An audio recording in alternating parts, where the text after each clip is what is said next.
ग्रंथ में पढ़ा था आश्रय की बात कि एक भेड़ चलाने वाला बहुत सी बकरियों को और भेड़ों को चरा रहा था। उनमें से एक बकरी शाम के समय था तो झाड़ी चुगने में इतना मस्त हो गई कि सब भेड़ें बकरियां चली गई और वो अकेली रह गई।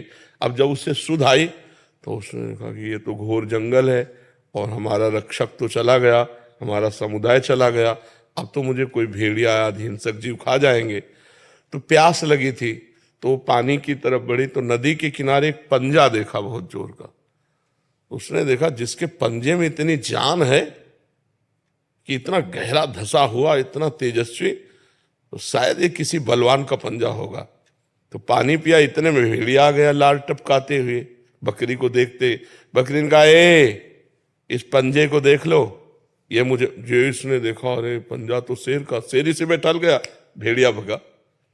जो जो पशु आवे अब उसको तो और विश्वास होता गया ना, जैसे जैसे विघ्न हटता गया उस पंजे के बल से।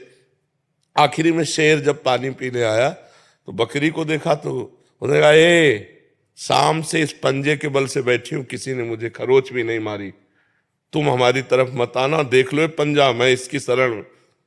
तो उसने कहा पंजा किसी और का नहीं, मेरा ही है। जब तुमने मेरा भरोसा ले लिया तो इस जंगल में अब किसी की ताकत नहीं है।